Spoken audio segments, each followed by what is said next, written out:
Acho que fica mais evidente ainda a importância da gente olhar para esse tema, né, de crescer economicamente sim muito, as empresas gerarem muito lucro, emprego, gerar renda, porque não tem essa polarização, né? Não é a sustentabilidade ou o lucro, não, o lucro gera sustentabilidade, a sustentabilidade também gera lucro. Não precisamos muito de crescimento econômico, mas precisamos também cuidar para a gente não perder as vidas do nosso povo e não perder a história, a própria economia, a riqueza, né? A gente dragou a economia do Estado, né? Com essa enchente também, né? Vidas, histórias, economia, perde tudo, né? Como é que a gente mitiga ao máximo e faz o melhor possível um produto com ou menos impacto ou um produto reciclado, refibrado, com uma economia circular ou regenerativa, que eu acho que isso é a nossa maior preocupação também, para ela ter essa escolha para ela,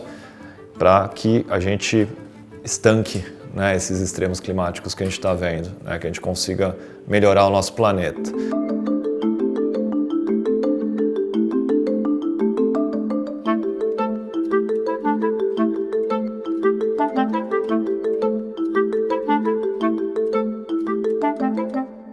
Comecei desde cedo, meu pai sempre falou, né, a gente tinha boas condições, a gente não era de uma família rica nem nada, mas era uma construtora pequena. Ele falava para mim desde o começo, né? Ele falou, olha, não tem mesada aqui em casa, você tem trabalho se quiser. Ele era o engenheiro, minha mãe era administradora, eu entrei como office boy. Depois de algum tempo, eu não falava nada de inglês e eu queria falar inglês. Então eu fui morar na Austrália, na Nova Zelândia, porque o esporte que eu praticava e quase fui profissional era a vela. Eu fui para lá, mas eu acabei entregando pizza, acabei seguindo uma competição Volta ao Mundo que estava tendo lá.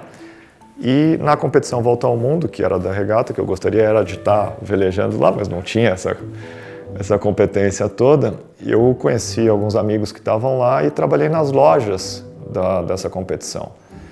E eu adorei, porque eu não falava inglês e conseguia vender. Eu era a pessoa mais tímida do mundo e conseguia vender. Então, me fez gostar de varejo, me fez gostar de loja.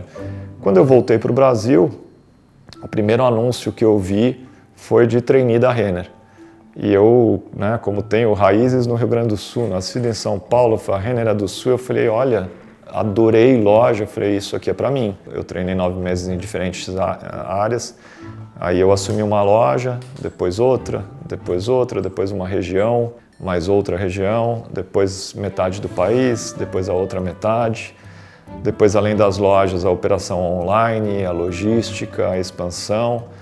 Depois eu migrei para a área de desenvolvimento de produto, gestão de fornecedores. E aí depois eu passei a presidência, né? Mas parece que foi ontem.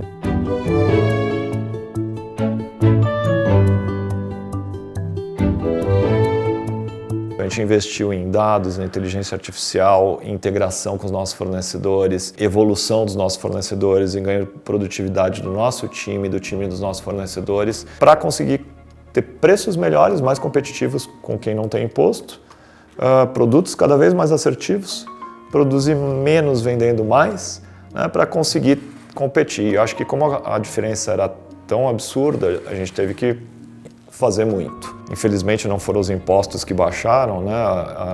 Essas plataformas começaram a pagar metade dos impostos que as outras empresas pagam. Mas pelo menos a gente já vê que a gente evoluiu tanto que mesmo pagando o dobro do que eles pagam, o nosso preço é o mesmo e com mais qualidade.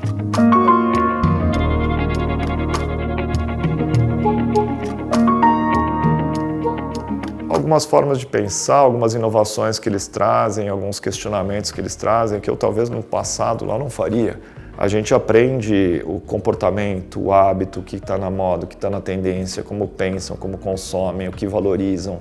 E a gente que lida com o público, para mim é uma riqueza isso.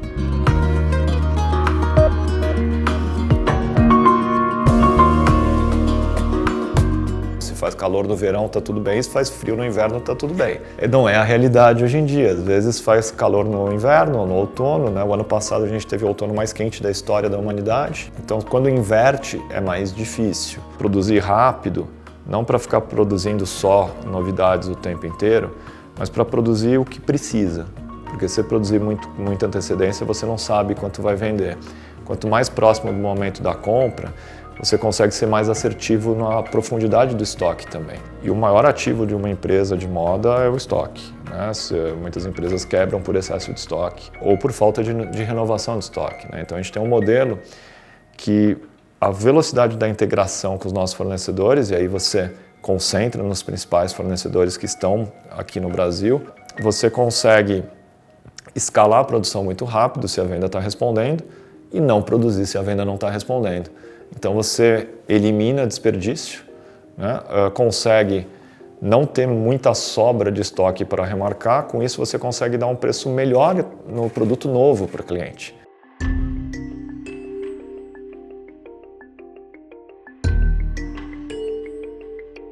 Na verdade, eu nem estava em Porto Alegre no dia que aconteceu, eu estava visitando lojas nossas em Manaus.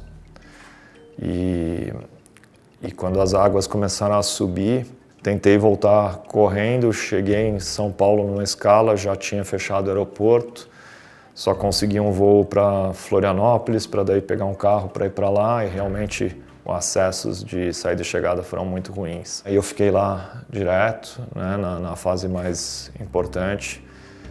Infelizmente a gente viu coisas muito tristes. Acho que foi um dos piores momentos que eu já vivi. Mas, graças a Deus, também a gente viu coisas muito boas, né? Muita gente se ajudando, a gente felizmente pôde ajudar bastante o Estado ali, todo o nosso time, mais pessoas, o Estado também, a gente investiu cerca de 50 milhões entre resgates, ajudas, financiamentos, fundos para as pessoas que perderam tudo, reconstruções, investimento em infraestrutura do Estado,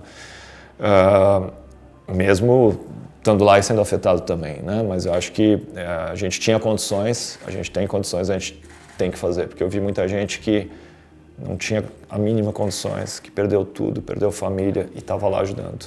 A gente se dividiu muito para fazer voluntariado, né? E acho que a gente estimulamos muito que cada um fizesse o que pudesse, que quisesse, sabia fazer, né? Então a gente foi cozinhar, outros foram entreter as crianças, outros foram fazer triagem de roupa, outros foram carregar, descarregar mantimentos, né? Foi o Velégio, então eu tenho mais conhecimento nessa área, muitos amigos ali, eu fui ajudar em resgates. Então, você deve imaginar o que a gente viu lá, né? Mas vamos.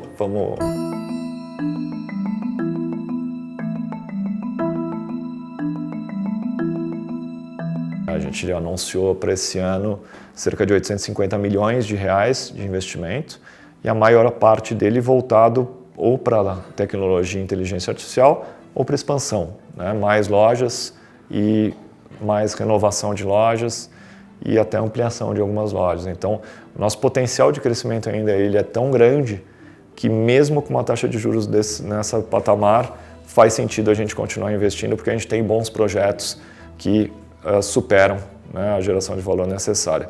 Com certeza, num ambiente que é com taxa de juros menor, risco menor, a gente poderia fazer ainda mais. Acho que a Renner, ela pode ser e tem tudo para ser e acho que ela vai ser, a gente está trabalhando para isso, a maior e melhor marca de moda, né, não só da América Latina, não só do Brasil, da Argentina, do Uruguai, da América Latina, mas do Hemisfério Sul e provavelmente em breve, sabe, uma das melhores do mundo, né? Acho que a gente pode sim ser uma empresa brasileira referência mundial.